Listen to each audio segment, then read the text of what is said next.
اللہ وکفى وسلام علی عباده الذین اصطفى اما بعد قابل احترام بزرگوں پیارے نوجوان میرے بھائیوں، آج الحمدللہ ہمارے مصلی پر 5 پارے مکمل ہو چکے ہیں الحمدللہ۔ سورہ نساء ابتدا یہیں سے کی گئی، تراویح میں سورہ نساء سے بڑی زبردست سورت ہے، 176 آیتیں ہیں کل، اس کی 24 رکوع پر مشتمل یہ سورت ہے، تقریباً 1.5 پارے کی یہ سورت ہے۔ چوتھا پارے پونے سے شروع ہوتی ہے اور چھٹا پارے کے بعد تک اس کے قریب تک تقریباً 1.5 پارے کی یہ سورت ہے، سورۃ النساء۔ اس میں اللہ سبحانہ تعالیٰ نے اکثر و بیشتر عورت کے متعلق احکامات نازل کیے۔ شریعت نے عورت کو بڑا مقام دیا ہے، بڑا مرتبہ دیا ہے۔ اس کی جو ابتدائی آیت ہے سورہ نساء کی، وہ بڑی مشہور آیت ہے جو نکاح کے خطبے میں پڑھی جاتی ہے۔ یا ایھا الناس اتقوا ربکم الذی خلقکم من نفس واحدہ وخلق منها زوجها وبث منهما رجالا كثيرا ونساء فاتقوا الله الذي تساءلون به والارحام ان الله كان عليكم رقيبا۔ خطبہ نکاح میں پڑھی جاتی ہے۔ آپ کہو گے مولانا صاحب ہمیں تو یاد نہیں ہے، بھائی 15-20 سال ہو گئے نکاح، کہاں سے یاد ہے؟ ہو ہی نہیں سکتا نکاح کے خطبے میں امام صاحب نے، قاضی صاحب نے، مولانا صاحب نے یہ آیت نہ پڑھی ہو۔ تو اللہ تعالیٰ اس میں فرما رہے اے لوگوں، اے دنیا کے انسانوں، ڈرو تم اپنے اس رب سے جس نے تم کو ایک جان سے پیدا کیا، من نفس واحدہ، ایک جان سے پیدا کیا، یعنی ابا آدم سے سارے انسانوں کو پیدا کیا۔ سب سے پہلے ابا آدم سے اماں حوا کو پیدا کیا۔ وَخَلَقَ مِنْهَا زَوْجَهَا، اے انسانوں ڈرو تم اپنے اس رب سے جس نے تم کو ایک جان سے پیدا کیا اور انہی سے ان کے جوڑے کو یعنی اماں حوا کو پیدا کیا۔ دیکھو عورت کا کتنا بڑا مقام اسلام نے بیان کیا کہ عورت بدن کا ایک حصہ ہے۔ دنیا والوں نے اس کو مخالف پارٹی بنا دیا، انسانوں کے مردوں کے مقابلے میں لا کے کھڑا کر دیا۔ اسلام نے جو عورت کو عزت دی وہ کسی اور مذہب نے نہیں دی میرے بزرگوں، کہ عورت تیرے بدن کا ایک حصہ ہے، تیرے بدن کا ایک پارٹ ہے، اور پھر ان دونوں سے سارے انسانوں کو پھیلایا۔ دنیا والوں کا الگ ہے نظریہ کہ پہلے انسان بندر تھا، پھر سدھرتا اس میں امپرومنٹ ہوا، انسان بن گیا۔ نہیں، قرآن کہتا ہے لوگوں تم سب کو اللہ نے، تمہارے رب نے ایک انسان سے یعنی حضرت آدم سے پیدا کیا۔ انسانوں کو اللہ نے انسان سے پیدا کیا، یہی ترتیب ہے تا قیامت کے لیے۔ تو یہ ابتدائی آیتیں ہیں، اس کے بعد پھر اس کے جسٹ بعد میں جو آیتیں ہیں یوصیکم اللہ فی اولادکم للذکر مثل حظ الانثیین، زبردست رکوع ہے۔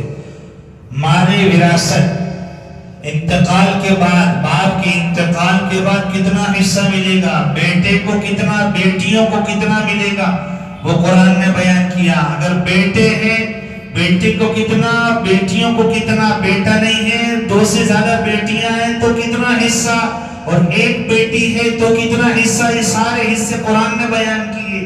ماں باپ کو کتنا حصہ ملے گا اگر اولاد ہے مرنے والے کی، ماں باپ کے لیے کتنا حصہ، اور اگر اولاد نہیں ہے تو پھر ماں باپ کے لیے کتنا حصہ ملے گا مال وراثت میں سے، اور اگر اولاد نہیں ہے، ماں باپ بھی نہیں ہے مرنے والے کے، تو بھائی بہنوں کو کتنا ملے گا۔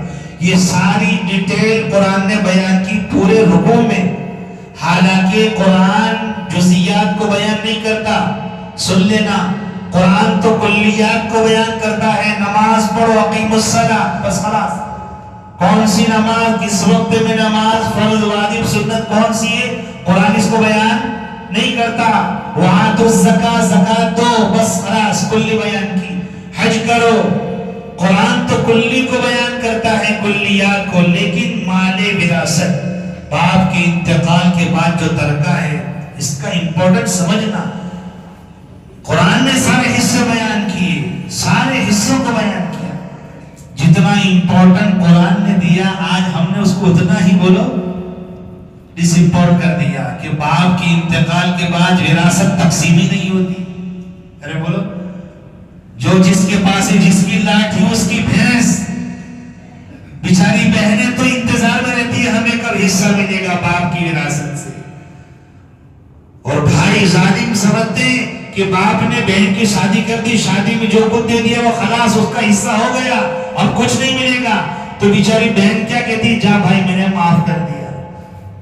وہ سمجھتی ہے خود بھائی دینے والا تو ہے نہیں, تو پھر معافی کر دو نے, جو بھائی کا گھر کھلا رہے گا, ورنہ بھائی کا گھر بھی بولو بند ہو جائے گا. بہنیں معاف کر دیتی ہے, ایسے معاف کرنے سے نہیں چلے گا. پوچھ لو مفتیان کرام سے, بہن کو اس کا حصہ دینا پڑے گا, اس کا حصہ دے کر پھر جب وہ معاف کر دے وہ لوٹا دے, وہ الگ بات ہے, اس کو اس کا حصہ دینا پڑے گا.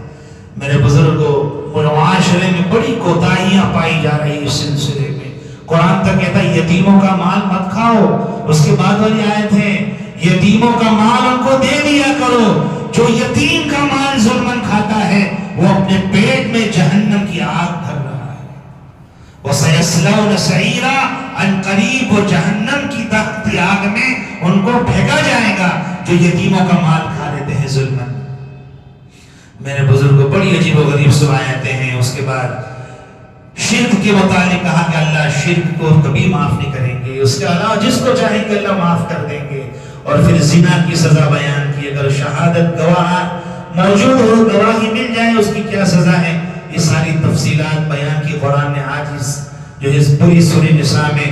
اور آخر میں منافقین کے بارے میں فرمایا سب سے خطرناک عذاب کل قیامت میں منافقین کو ہوگا, کہ منافقین جہنم کے سب سے نچلے طبقے میں ہوں گے, سب سے نچلے طبقے میں. اور اللہ نے ایمان والوں کے لیے اجر عظیم کا وعدہ کیا ہے کہ ان کو اللہ اجر عظیم دے گا ایمان والوں کو. اور پھر آخری آیت کتنی زبردست آیت ہے, ما یفعل اللہ بعذابکم ان شکرتم وآمنتم. اللہ کو کیا ملے گا, اللہ تم کو عذاب دے اس حال میں کہ تم اس کا شکر ادا کرو. ان شکرتم وآمنتم, تم اس کا شکر ادا کرو اور اس پر ایمان لاؤ, اللہ تم کو کیوں عذاب دے گا. وکان اللہ شاکرا علیما, نیت کرو انشاءاللہ ہر حال میں اللہ کا شکر ادا کریں گے انشاءاللہ. امیری میں, غریبی میں, فقیری میں, مالداری میں, چٹنی روٹی میں, مرد مسلم میں, ہر حال میں, بیماری میں, تندرستی میں, ہر حال میں ہم اپنے رب کا شکر ادا کریں گے. کہو انشاءاللہ. اللہ تعالیٰ ان آیات پر ہمیں عمل کی توفیق نصیب فرمائے, اس کے شکر گزار بندوں میں اللہ ہمیں شامل فرمائے. قرآن سے سچی لگاؤ, سچی نسبت اللہ مجھے آپ کو نصیب فرمائے. آمین. وآخر دعوانا الحمدللہ.